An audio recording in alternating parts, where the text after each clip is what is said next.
All right, so the National Energy Regulator of South Africa has approved 3 generation licenses for a floating power ship provider, Car Powership South Africa. But the company has faced numerous challenges since government in March granted it the biggest share of a 2,000 megawatt emergency power tender. The appointment of Car Powership, which produces power from gas-fired plants mounted on ships as a preferred bidder, has been challenged by environmentalists and local fishing communities. Kangela Baloyi is the energy sector coordinator from the National Union of Mine Workers.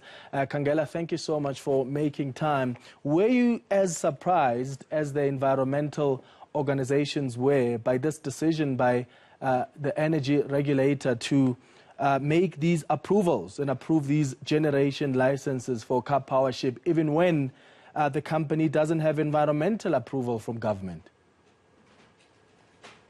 Yes, we were very surprised by the decision that was taken, because as the NUM, we view this as a continuation of the attempt to privatize the energy sector. All right, and in terms of the processes, and we'll talk about some of the attempts and the concerns you have around privatization. But in terms of the process that's been followed, I know we don't have the reasons from NERSA just as yet, but are you looking at perhaps challenging this decision? What are you concerned most about this decision by NERSA? No, this decision is a concern, especially the fact that there are no reasons that were given yet. And we know that there's a pending environmental assessment that still have to be done.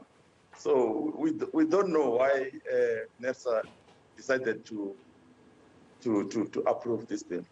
Yeah. So there are concerns that unions like yours have raised around the possible corruption on such projects. That still hasn't necessarily been ironed out. And it looks like government has made up its mind and it's determined to go ahead with this project. Yeah, no, it's concerning, man. There are many reasons why this issue is a problem.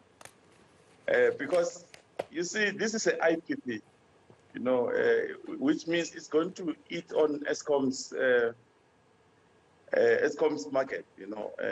We're shrinking Eskom bit by bit. Maybe there is a plan to get rid of Eskom completely.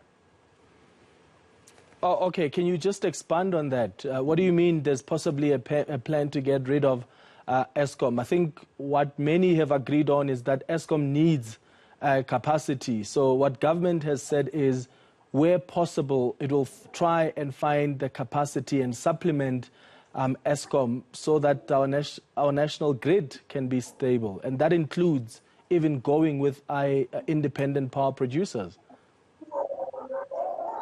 Yeah, you see, we believe in an energy sector that is publicly owned, you know, not an energy sector that is owned by private. Because private is, you can't trust the private players, you know. If things are bad and there's no enough profit that they are making, they can easily close down, and then we are left with a country without electricity. These things are, as the car power ships, they can just drive them away, you know, and then we are left with no electricity in the country. Well, but there are agreements that are signed. There are contracts that are signed. So they would have contractual obligations. So it's not as easy as saying they could just drive away and we're left in the dark. Surely that's not how it works? That's the problem. Yeah, that's the problem. We don't know what are the agreements. Maybe there are some exit clauses in the contract that is signed, you know. We don't know. That's why maybe we're waiting eagerly for NERSA to give reasons why they signed this deal.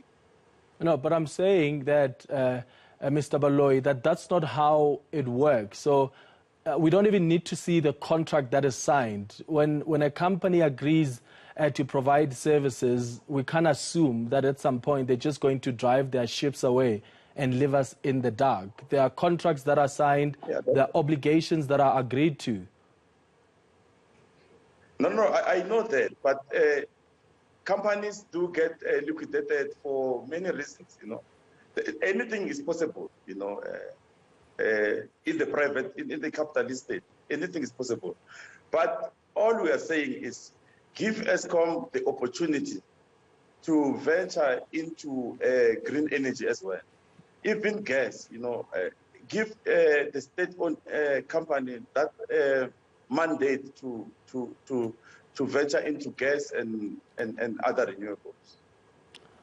All right. Thanks for making time. Kangela Baloyi is the Energy Sector Coordinator from the National Union of Mine Workers.